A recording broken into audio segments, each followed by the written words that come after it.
Bonjour à vous, bienvenue sur l'Instant Vertical. Je vous laisse vous déposer quelques instants pour vous préparer à cette séance dans laquelle je vais pouvoir interviewer Mickaël Boutin, mon invité. Bonjour Mickaël. Bonjour Benjamin. Je vous laisse vous asseoir confortablement, ouvrir vos oreilles et capter un petit moment de silence pour vous installer dans votre écoute.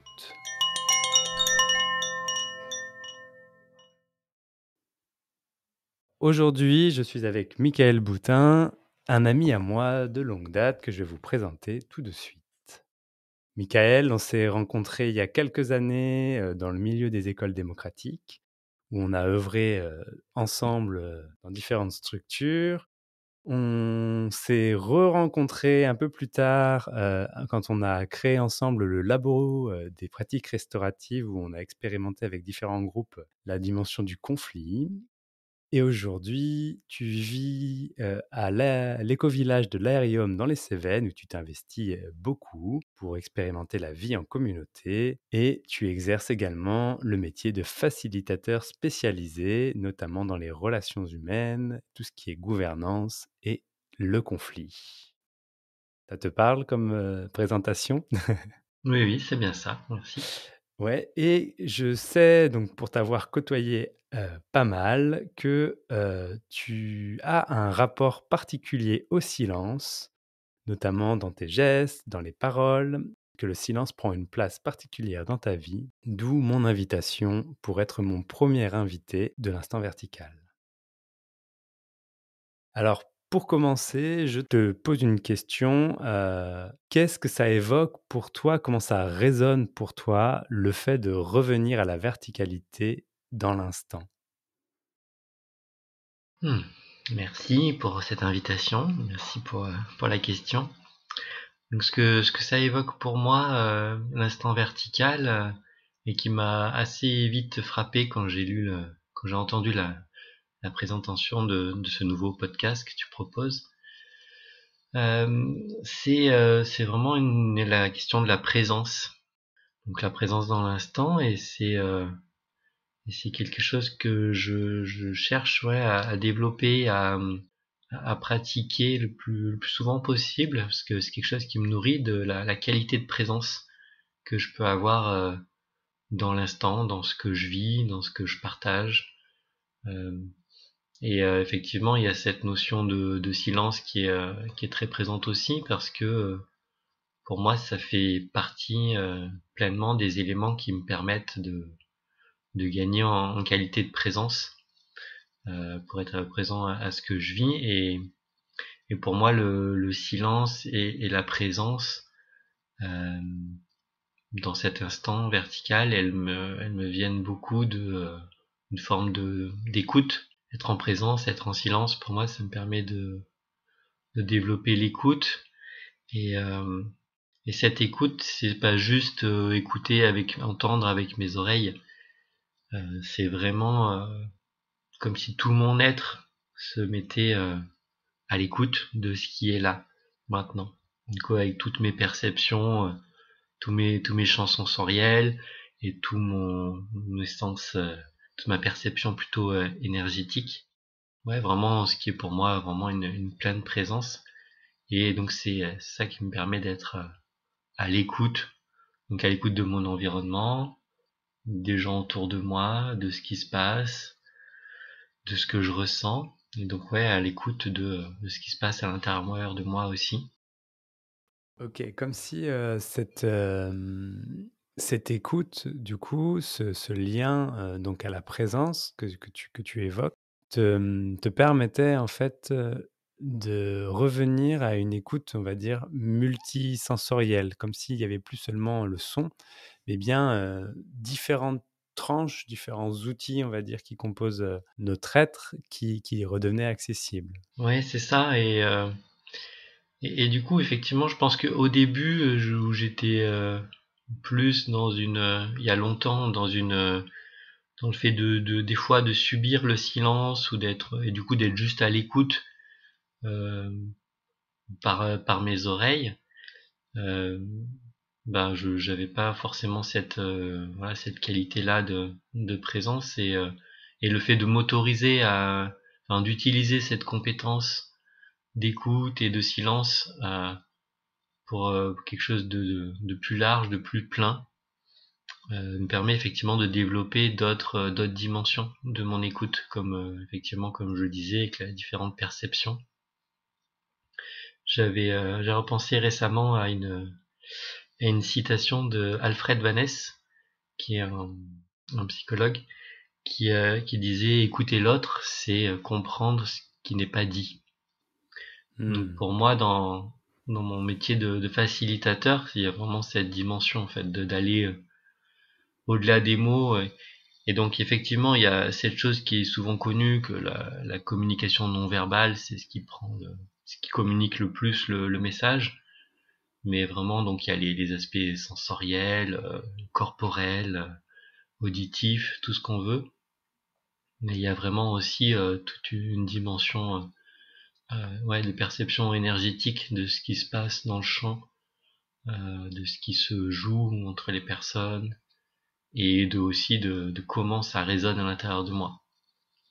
Et donc dans cette pleine présence, j'ai besoin effectivement d'être à l'écoute et de trouver l'équilibre justement entre l'écoute de ce qui semble dans ce monde-là être à l'extérieur de moi, mon environnement, et puis comment c'est en lien avec ce qui est à l'intérieur de moi. Et c'est en trouvant l'équilibre, en étant à l'écoute des deux et en étant dans l'accueil de ces deux aspects-là que je peux développer ma qualité de présence et permettre juste être avec ce qui est donc dans l'instant. Et c'est ça, il me semble, qui permet aussi dans mon métier, quand je suis avec un groupe, avec une personne, de que la personne se sente pleinement entendue, écoutée dans ce qu'elle vit. Mmh. Et par rapport, voilà, tout ce rapport à la présence, que c'est quelque chose qui est apparu, est-ce qu'il y a une prise de conscience particulière ou est-ce que c'est quelque chose qui est apparu, de manière, progressive dans le temps? Ouais, je pense que c'est progressif, ça a été progressif pour moi. Rapidement, peut-être je peux dire qu'effectivement, moi, j'étais un enfant, d'après ce qu'on me raconte et ce dont je me souviens, très réservé, voire très timide selon les qualificatifs qu'on me donnait, très en retrait, et certainement du fait de plein de choses, de mon contexte familial, etc. Et donc au départ, pour moi, ça part vraiment d'une position de retrait dans un groupe humain, et ça a été le cas pendant longtemps. Euh, et puis progressivement, en fait, pour moi, l'affirmation de qui je suis, de prendre ma place aussi dans ce monde, m'a permis d'utiliser cette qualité de prise de recul quelque part sur un groupe euh, pour essayer de le mettre au service de quelque chose qui contribue effectivement à une présence qui peut être silencieuse ou pas, mais du coup qui soit vraiment présente et qui soit pas quelque chose d'une présence silencieuse qui soit juste une mise en retrait. Parce que là, pour moi aussi, on peut être en silence et donc je peux être en silence et en retrait et ça se ressent. Quand je suis en position de facilitation, si à un moment j'ai une absence ou j'ai un retrait parce que j'ai une émotion qui m'envahit et que je j'arrive pas à l'accueillir et à me laisser traverser, ben, assez rapidement le groupe se rend compte que ma qualité de présence a changé. Ça peut déstabiliser le groupe. Mmh. Ça m'est déjà arrivé. En fait, le groupe me fait remarquer, en fait, Mickaël, est-ce que t'es encore là alors que j'avais juste pas bougé, je disais rien. Et donc pour revenir à ta question, ouais, pour moi c'est quelque chose de progressif et donc aussi quelque chose que justement que pour moi qui se développe, qui s'apprend comme toute autre compétence quelque part. Et du coup par la pratique, euh, je vois que pour moi il y a la pratique dans la vie quotidienne d'être en position d'écouter, euh, Mais vraiment, il y a une pratique de ralentissement, de ralentir tout ce qui se passe à l'intérieur de moi, d'être à l'écoute de mes pensées, de prendre le temps d'entendre pour pouvoir être mieux présent à ce qui se présente. Et donc aussi effectivement pratiquer dans des groupes, dans le fait de voilà d'être dans des espaces où on va prendre le temps, on va pouvoir se centrer, méditer pour être au maximum en présence et à l'écoute de ce qui se dit de manière verbale ou non verbale, comme je disais tout à l'heure. Et finalement, pour moi, c'est quand je continue d'avoir ces pratiques aussi de facilitation, ça continue pour moi de nourrir ma qualité de présence que je souhaite développer pour pouvoir voilà me sentir dans l'instant, être au service et contribuer à ce qui se passe et ce qui se déroule. Voilà, pas OK et forcément comme, super clair, mais si, si. Heu, Tu nous dis que, que du coup tu as une pratique et que cette pratique, c'est de revenir le plus souvent possible quelque part dans cet état de présence, que cet état de présence, il est aussi lié à un calme, une sorte de ralentissement, tu nous parlais d'observation de la pensée. Est-ce que tu peux remarquer dans cet espace que lorsque tu observes la pensée, tu dis, d'accueillir ce qui est, d'accueillir, la pensée telle qu'elle est, par exemple. Est-ce que tu sens que un rapport différent qui s'opère pour toi, entre le moment dans cette présence par rapport à la pensée et par rapport, on va dire, à ce qui se passe, on va dire de manière, le plus courant possible dans la journée? Je ne sais pas si elle était très claire ma question? hmm. Oui, je pense qu'il y a deux aspects pour moi là. C'est comment enfin le espèce de mécanisme que je ressens qui me permet de m'entraîner à faire ça à chaque fois que j'en ai les ressources et que je me sens en capacité de rechercher cette qualité de présence au quotidien. Donc pour moi, c'est un peu comme la sensation de faire un pas de côté ou un pas en arrière pour effectivement observer. On parle de présence et d'écoute et j'utilise souvent le mot d'observation aussi qui est souvent cité aussi dans les processus permaculturels, qui est la première étape, c'est l'observation.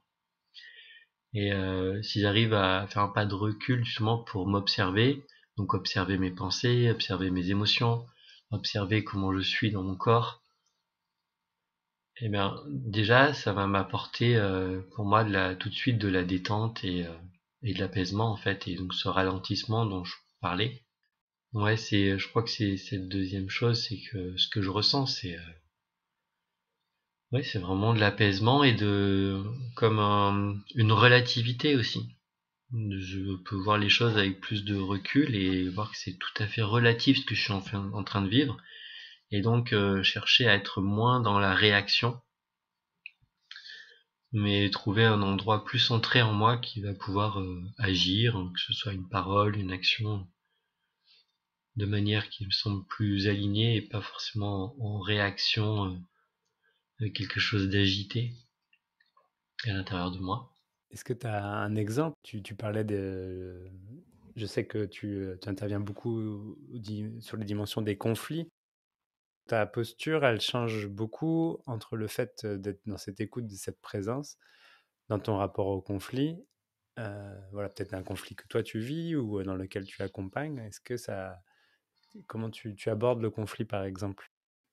Ouais, je crois que dans la dimension du conflit, il y a cet aspect de ralentissement toujours, euh, qui va venir par le fait de ralentir les échanges verbaux, qu'on peut faire aussi soit voilà, par des temps de silence, soit par de la reformulation, euh, va permettre ouais, de revenir. Bon, tu m'as posé une question sur un exemple précis, donc je vais essayer de prendre un exemple précis, ce sera plus juste. Hmm. Ok. Donc, ouais, pour répondre à ta question, un exemple précis, je peux essayer de prendre l'exemple du quotidien chez moi. Si j'ai si je suis en conflit, en tension avec ma femme, Elodie, je la salue. Si une pratique que je peux avoir régulièrement, c'est effectivement dans un échange, peut-être à un moment, s'il y a un échange un peu vif, un peu rapide dans les paroles, le fait de m'entraîner à prendre du recul dans ce genre de situation, à me poser les questions dans ce genre de situation. Qu'est-ce que je suis en train de vivre? Qu'est-ce que je suis en train de faire?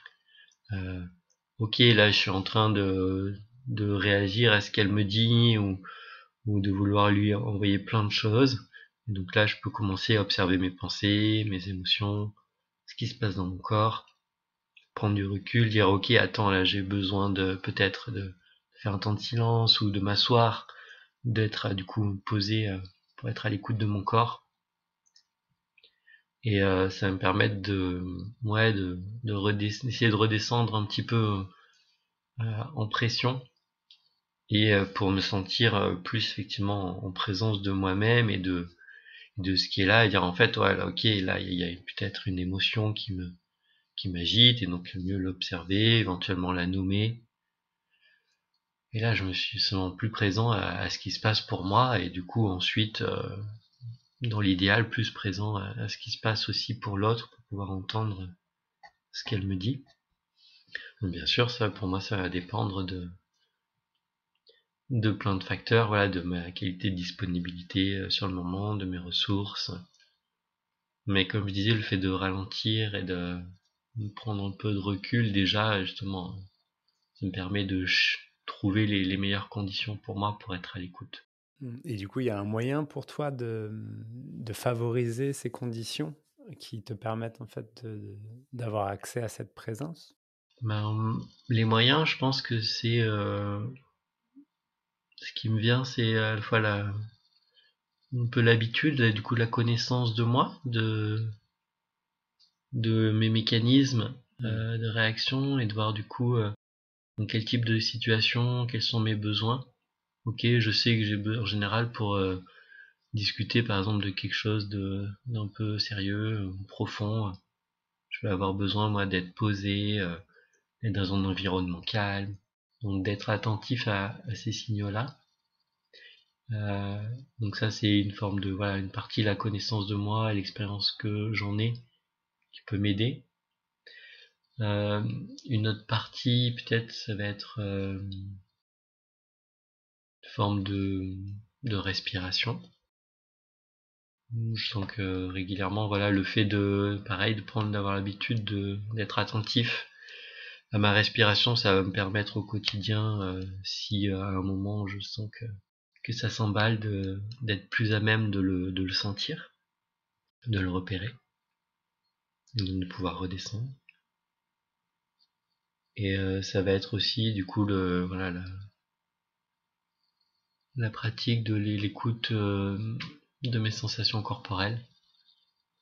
Moi, par exemple, je sens que j'ai souvent si je sens que je suis plus en présence, et souvent je sens mon plexus un peu écrasé, un peu refermé, j'ai les épaules qui rentrent. Et du coup, j'observe que voilà, si je suis à l'écoute de ça, ça va me permettre tout de suite de l'identifier. Et du coup, de chercher à bien respirer, justement, ouvrir la poitrine, permettre la circulation d'air, pas bloquer ma respiration. Merci. Et par rapport à ton métier de facilitateur, j'imagine que cette approche enfin, tu l'as évoqué tout à l'heure, du coup, je reviens un peu dessus, mais que Mhm. au final, ton métier de facilitateur, se mettait au service de ta pratique, au final, et que ta pratique se mettait au service de ton métier de facilitateur. Oui, c'est exactement ça. Moi, j'ai la sensation d'être dans un cercle vertueux avec la sensation à un moment donné de ma vie, du coup, d'avoir pu identifier, ou en tout cas, j'ai la sensation d'avoir identifié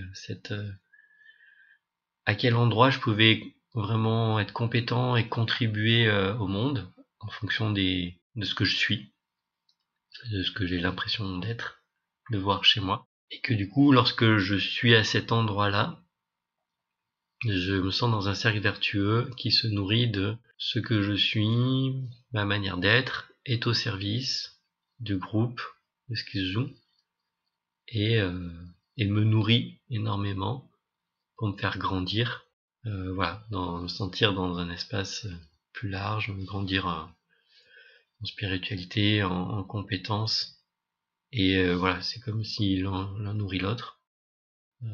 Et que j'ai l'impression, oui, tout le monde peut en bénéficier. Et j'ai là vraiment cette sensation aussi quand je le partage des fois de manière régulière avec un groupe ou certaines personnes, que voilà, qu'on se nourrit mutuellement de quel que soit notre rôle, qu'on soit participant ou facilitateur, ou facilitatrice. Euh, la présence, la participation régulière de chacun nous permet de vraiment de grandir ensemble. Est-ce que ça, c'est quelque chose que tu as observé, par exemple, le fait que d'être dans cette présence-là invitait les autres à entrer dans une forme de présence qui est la leur? Mm. Oui, c'est sûr que je crois bien que oui. En tout cas, c'est un certain nombre de retours comme ça, et ça avait même commencé, je dirais, voilà, avant d'être dans ce métier de facilitation, où régulièrement, petit à petit, j'avais des retours de mes amis en fait autour de moi, et j'avais tendance à être entouré d'amis un peu plus dynamiques et vifs que moi, qui suis très calme d'aspect extérieur. Ouais, j'ai quelques amis, même des fois très agités, qui me disaient waouh, quand je suis à côté de toi, ça m'apaise, et on a commencé à parler plus doucement. Voilà, c'était assez rigolo. Et puis effectivement, ouais, dans les groupes de facilitation, en tout cas, j'ai beaucoup ce retour. Alors c'est vrai que voilà, quand je suis en facilitation ou dans la vie quotidienne, c'est pas toujours la même chose. Dans la vie quotidienne, je vais avoir plus de perturbations et d'agitation qui influent sur ma qualité de présence. Et je vais pouvoir, quand je suis en facilitation, me préparer, me concentrer davantage pour soigner ma qualité de présence, particulièrement à ce moment-là. Mais en tout cas, effectivement, j'ai l'impression que ça, du coup, c'est une forme de soutien du groupe et, et ou des personnes. Donc c'est vraiment une sensation pour moi comme si, ouais, comme si ça englobait, c'est une forme de membrane sécurisante, cette présence que moi je peux nourrir et que du coup qui aide peut-être les autres à la nourrir aussi. Je fais souvent, une pratique comme ça au début d'un temps de facilitation, une pratique intérieure où je ferme les yeux et je suis à l'écoute de ma respiration, de mon corps, de mes sensations. J'essaye de détendre si je sens des parties qui ne sont pas relâchées. Et progressivement, en fait, je visualise mon corps, mon espace personnel, comme une bulle qui grandit.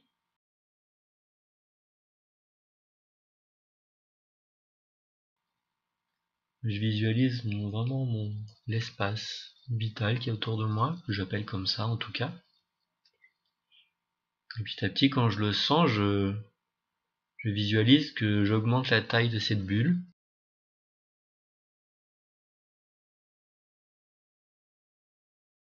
Et petit à petit, je cherche à englober en fait l'ensemble des personnes qui sont là dans ma bulle, comme si je les englobais dans mon champ de perception et mon champ relationnel, le fait de me sentir en lien avec eux et soutenant dans cette position de facilitation.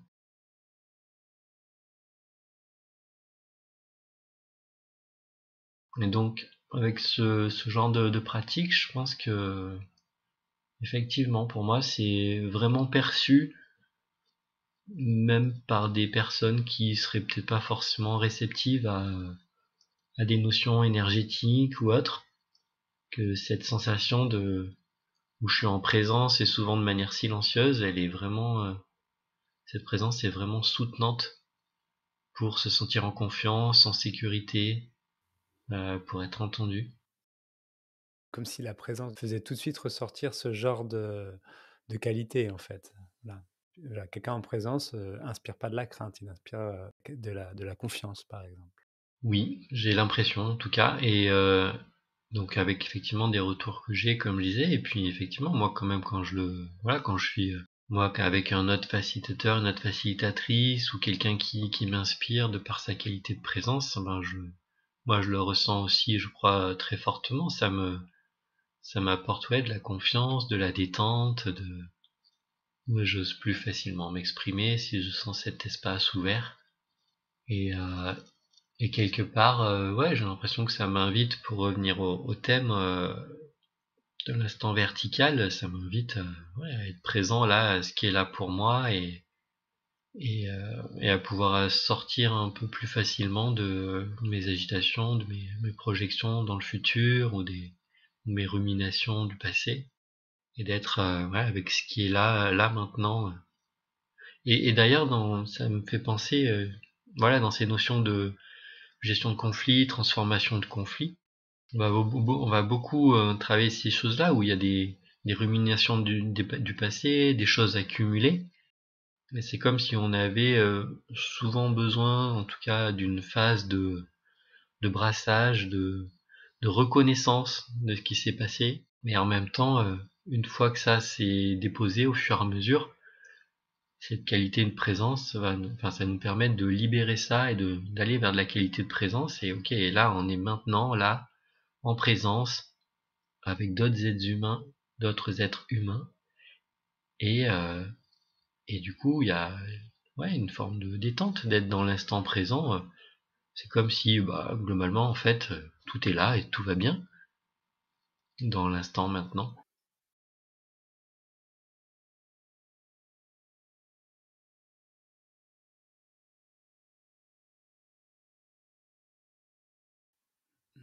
Comme si tout était déjà là et qu'il y a aucun problème à s'y déposer. Est-ce que,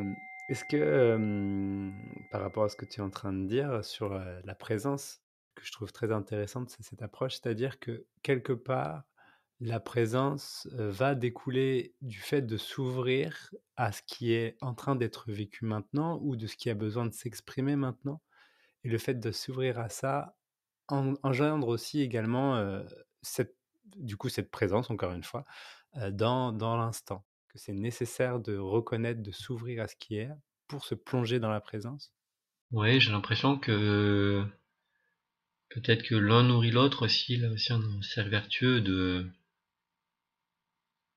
être à l'écoute de ma qualité de présence et être en accueil de ce qui est là, une forme d'acceptation. Et ouais, quand j'accepte, que j'accueille ce qui est là, ce que peut-être une personne en face me dit, que c'est ça qui est là. Non, bah c'est ok. Et que ouais, ma qualité de présence, elle permet d'accueillir ça ouais, et que ça se nourrisse aussi, que ça permette aussi à l'autre de se détendre, de mieux accueillir son tour. Alors, si c'était pas accueilli, il n'y aurait pas de détente en face, c'est ça que tu veux dire? Oui, tout à fait. Et j'ai l'impression que, je sais pas, c'est comme si c'était quelque chose de très simple que je suis en train de décrire, de très évident ou de très, et qu'en fait c'est pas si simple que ça. J'ai l'impression à vivre, à incarner, et notamment quand on a des tensions relationnelles. Et, euh, et comme si on était souvent habitué, c'est souvent quelque chose qui surprend les gens en fait dans ces processus que j'utilise. Ouais, comme s'il n'y avait pas besoin de faire grand chose quelque part, comme si il y aurait une volonté au départ d'agir, de faire des choses pour changer et que en fait cet espace d'accueil, cette qualité de présence qu'on peut retrouver tous ensemble progressivement, elle fait déjà tout quoi. Une fois qu'on est vers quelque chose qui tend vers ça, vers cette qualité de présence, la suite, ce qui advient naturellement et spontanément et sans chercher à faire quelque chose.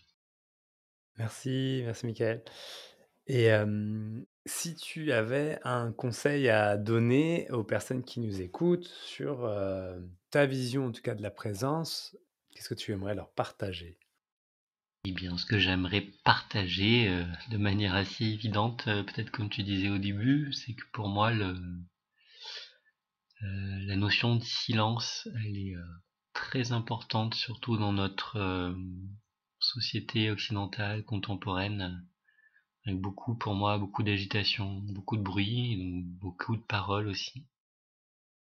Donc c'est pas évident dans cette société-là pour moi de trouver un équilibre entre le fait de parler, de partager des choses, d'exprimer, et en même temps une, une impérieuse nécessité de silence. Et du coup, j'inviterais bien chacun, chacune à tester qu'est-ce que ça me fait d'être en silence 1 minute, 5 minutes, ou peut-être 1 heure dans la journée. Et que ce soit peut-être d'abord seul et puis ensuite même en présence d'autres personnes. De tester ça et en étant à l'écoute de soi, voilà, de prendre le temps juste et de voir aussi ce que ça produit à l'intérieur, comment j'y réagis, quels sont mes inconforts, et puis avoir par la suite peut-être des temps de partage avec d'autres personnes. Merci pour cette invitation au retour au silence. Tu m'as expliqué, tu m'as dit la dernière fois que tu étais un peu en train de remettre à jour un peu ton activité de facilitateur et que tu as un nouveau nom qui s'appelle Ozo. Et du coup, je me demandais ce que ça voulait dire. Ouais, je veux bien partager, c'est vraiment important pour moi et je veux bien expliquer pourquoi c'est important pour moi parce que c'est aussi pour moi, voilà, dans ce chemin de facilitation qui est pour moi bien plus, voilà, qu'un métier, mais vraiment l'endroit où je me sens, en tout cas pour l'instant, contribuer dans ce monde et être au service de la vie de plus grand que moi. Ben, c'est important pour moi de sentir de voir que je peux euh, rayonner de la manière la plus alignée, la plus cohérente, ce que je suis, ce que je fais. Et voilà, et du coup, ça va se traduire aussi dans comment j'appelle mon activité, comment je la nomme dans ce monde, voilà, comment elle est visualisée par les personnes autour, comment elle peut, ouais, pour moi, rayonner une vibration alignée avec ce que je suis et ce que je pratique. Donc, effectivement, je suis en train avec mon ami graphiste Pierre-André Balestrieri, je le nomme, euh, de, euh, de revoir voilà, toute cette identité associée à ma pratique professionnelle. Donc, c'est vraiment l'identité, c'est un travail en profondeur.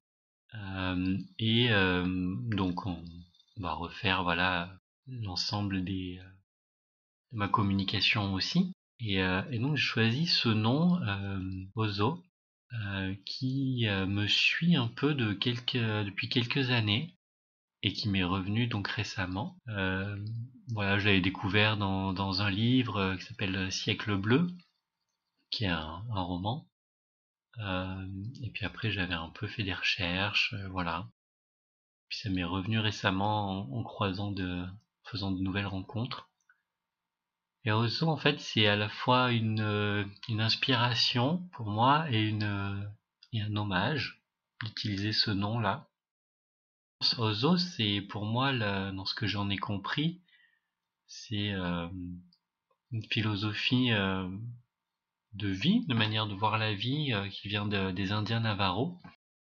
Possiblement, ça peut vouloir dire quelque chose comme la voie de la beauté, ou ça se relie à d'autres mots, donc l'harmonie, qui est un mot que moi j'utilise beaucoup, notion d'équilibre, de santé, voilà, toutes ces choses-là.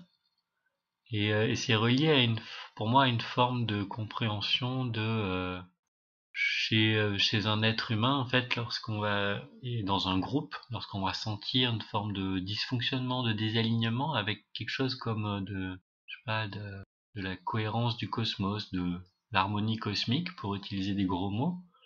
Euh, ben, en fait, les Indiens Navajo, dans ce que j'ai compris, ils faisaient des rituels, en fait. Euh, Ils avaient plusieurs types de rituels, comme ça, qui visent encore vraiment à réharmoniser avec cet état qui sera un état, alors pas forcément un état, mais une manière d'être originelle en fait, qui est en harmonie avec soi, avec la nature, avec les éléments, avec ce qui constitue, ce qui est. Et, du coup, je trouve que c'était vraiment en résonance avec mes pratiques, avec ce que je fais en facilitation, notamment en traversée de conflits, mais aussi en structuration. C'est comme une recherche subtile, et non pas seulement technique ou intellectuelle, de retrouver un équilibre harmonieux dans la danse des différents éléments, des différentes personnes, de l'environnement, pour retrouver une harmonie dans une organisation, un groupe. Et je pense que en tout cas, moi, ça fait écho à la sensation que j'ai souvent on termine une pratique, on a traversé quelque chose de difficile et qui se transforme, et en même temps la sensation de retrouver un état de paix, d'harmonie. Et donc voilà, cette philosophie Ozo des Indiens Navarro résonnait beaucoup avec ça pour moi, donc en termes d'inspiration, ça m'inspire. Et, je disais aussi qu'il y a un deuxième volet qui est pour moi une forme d'hommage, en fait, du fait que, avec les pratiques que j'ai, notamment autour des pratiques restauratives, les pratiques en cercle diverses, pour moi c'est beaucoup de pratiques qui sont reconstituées aujourd'hui dans notre société occidentale, mais qui peuvent s'inspirer largement de peuples racines, de peuples premiers, de pratiques justement qui existaient ou qui existent encore chez certains. Et donc c'est une forme pour moi de rendre hommage à cette dimension-là, en fait, que les pratiques que j'utilise, elles sont pas directement reliées au peuple premier, mais pour moi, elles s'en inspirent, que ce soit conscient ou pas, et que c'est une forme d'héritage et d'historique, et que pour moi, ça s'inscrit dans la durée et pas juste comme quelque chose de ponctuel ou une nouvelle méthode à la mode. Voilà, donc pour moi, ça rend hommage, et c'est une forme d'ancrage et de rappel aussi, dans quelle profondeur je voudrais que ça s'inscrive. Voilà, je crois que c'est ça. Ok, merci. Est-ce que du coup, si des personnes sont intéressées pour regarder traverser leur conflit pour retrouver Ozo, est-ce qu'il y a un moyen de te contacter? Oui, alors c'est en train de changer là mon site internet. Du coup, je vous donne déjà les nouveaux identifiants avec lesquels vous pouvez déjà me trouver. Donc le site internet, c'est www.ozo, H-O-Z-H-O.pro,